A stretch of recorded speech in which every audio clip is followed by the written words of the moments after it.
It talks about it in the form of hypnosis, but the same thing applies with Psyche as far as what those two parts of the mind mean and why it's so important to get down into the subconscious mind to find a limiting belief. So, Mr. Mitchell, shall we roll that clip? Let's roll that clip. All right.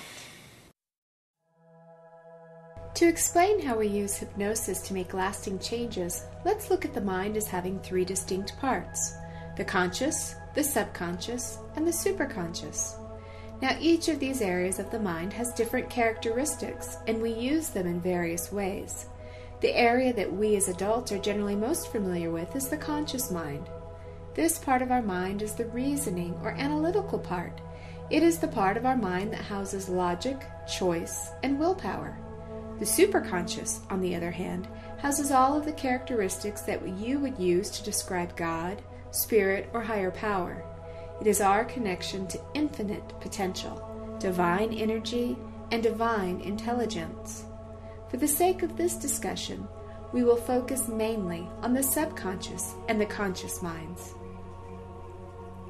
The subconscious mind has many jobs. It houses memory and imagination. It is a picture consciousness that takes everything literally. It also directs the autonomic nervous system, so everything that we do automatically is driven by the subconscious mind. Let's think about this for just a moment. If you have learned a behavior that you currently don't think about doing, then it is housed in your subconscious mind. Remember when you were learning how to drive?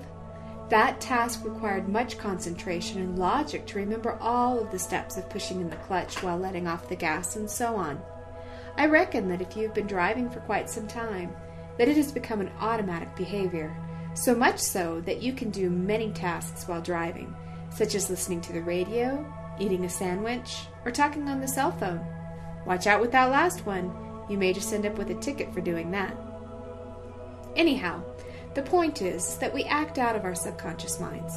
If you can subconsciously do a complex task like driving, just think about what other behaviors you may do without ever even thinking about them. The subconscious is also the association-making mechanism, meaning it generalizes to make its task of recognizing new information easier and more efficient. Have you ever wondered why we as people are so quick to stereotype and associate an individual as having the same characteristics as an entire group? That is the subconscious mind doing its job of associating or making generalizations. And because it is also the seat of memory, we call in those memories to make quick associations of incoming information. Let me give you an example. Suppose I am 8 years old and my father asks me to make him a cup of coffee. I make the coffee and tell him it's ready. When he tips the coffee pot, all that pours from the spout is crystal clear hot water. I forgot to add the coffee grounds to the pot. This is just an event that happened in my life. However, in that moment, I made up a belief about myself. I decided that if I forgot to add the actual coffee when making coffee, then I must be stupid. That memory of my forgetting to add the coffee and the corresponding belief that I am stupid is housed in my subconscious mind, and that thought creates a corresponding emotion. Simply put, that bad thought about myself creates a bad feeling in my body. Now suppose it is 30 years later, and my boss asks me to use a new copy machine to make copies. My subconscious immediately starts looking for any memory that looks like me manipulating a machine that I don't know that much about. Very quickly, I make an association to the coffee incident when I was 8 years old and immediately think, I'm stupid, and have the corresponding bad feeling. This can all happen, and generally does happen, without even our conscious awareness. So there I am, standing in front of this new copier, feeling like a complete idiot, and not even understanding or knowing why I feel so bad. Now the good news is that this thought is just a thought, and if I decided when I was 8 years old that I was stupid, then I can decide at 38 or 58 or 88 that I am brilliant. One of the ways that we can do that is through hypnotherapy. Stored within our conscious mind is what we call the critical factor, or gatekeeper. This part of us filters incoming ideas and decides to either accept them into our subconscious mind or reject them altogether. This critical factor generally sounds like the chatterbox in your head. You know, that part of you that is constantly talking to you in that loud and irritating voice telling you what you should or shouldn't do. Or perhaps that's just me. Anyhow, by going into the alpha wave brain state, which is hypnosis, we just relax the critical factor enough so that new ideas are accepted more readily, so that we have more awareness of the memories and associations that we are making in our subconscious mind, and so that we can load in new, positive ideas about ourselves and the world, such as, I am brilliant. Boy, that thought feels a heck of a lot better than the old limiting belief. This is how our minds work with hypnosis, as a way to change our thoughts, feel better, and have more fulfilling experiences in our lives.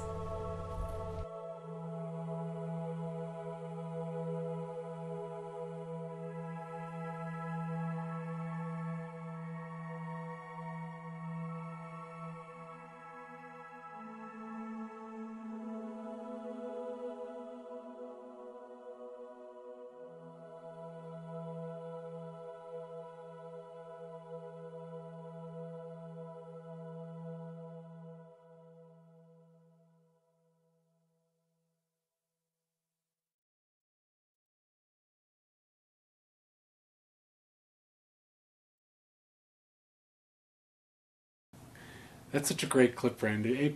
I'm putting that together. I was so impressed when you did it, and I'm still really impressed. And back then, we were just getting started with all this video and editing and clips and stuff. So I was so blown away when you put that. 6 minutes took me like 5 hours. Much more efficient now, but there was some blood, sweat, and tears in that one. I was like rejoiced. I think I actually cried when I finished it. There was actually tears. There was sweat. Tears of joy. Yeah, I don't believe that there was any blood, so I think I over-exaggerate a little bit. I called you superheroine. Oh, exaggerator. Exaggerator.